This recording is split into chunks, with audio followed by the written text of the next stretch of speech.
Psalm 119, verses 147 to 148. I rise before dawn and cry for help. I have put my hope in your word. My eyes stay open through the watches of the night, that I may meditate on your promises. So kailangan alam na natin yung promises ng Lord bago dumating mga problema sa uluin, pag-aralan, para pag dumarating, i-claim natin agad na tayo na i-strengthen. Ang mga taong nanghihina ay dahil lang nadadaya. Sapagkat ang mga anak ng Diyos ay hindi dapat manghina, hindi natin malilimutan kung sino ang Diyos. At hindi tayo madi-disconnect sa Kanya. But the moment you forget who God is, you become weak. The moment you get disconnected, no matter at varying degrees of disconnection, you become weak.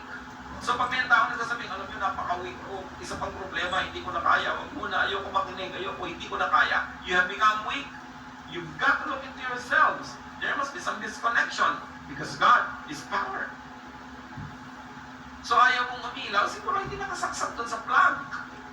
Kailangan isaksak. Eh bakit nakasaksak na ayaw mong umilaw? Hindi ito.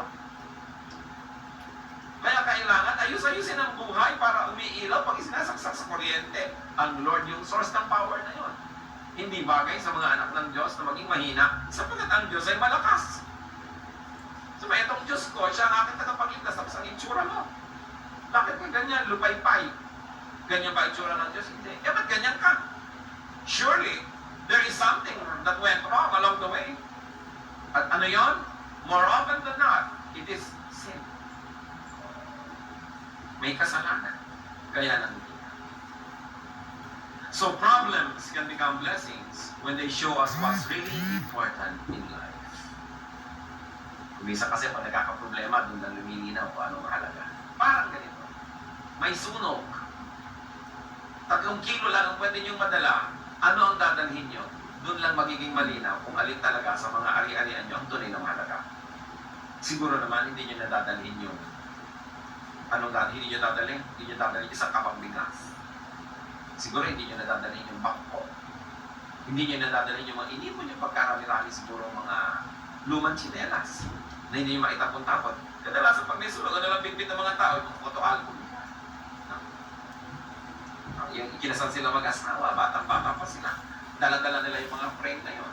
Kung ano yung mahalaga sa'yo, yun lang ang dala mo. Kasi luminaw sa'yo, nung konti na lang ang pwede, kung alin talaga ang mahalaga. Ngayon, pag may problema ang tao, everything else fades sa sidelines. Ano ba talaga yung mahalaga? Minsan kita mo yung mga sobrang mga posturyosa, pagka nagkaroon sobrang mga sakit, hinaharap ka na rin niya kahit wala siyang kilay. Kasi nalimutan na niya yung tungkol sa kilay-kilay, nararamdaman siya eh. So hindi na yung mahalaga. Konti na lang yung mahalaga, ano ba talaga? Pero meron nung talaga, naghihingalo na, ayaw pa pakita, make-up muna, make-up. Meron! No? May dadalawin ka, ayaw pa po kayo papasukin, sandali lang po at nagme-make-up. O sige, kahit matagal. So ano ba talagang mahalaga sa'yo? Importante. Pag may problema, lumalabas ko anong mahalaga.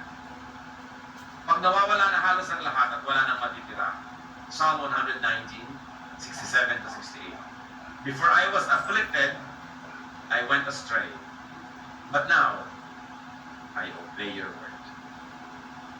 You are good, and what you do is good. Teach me your decrees.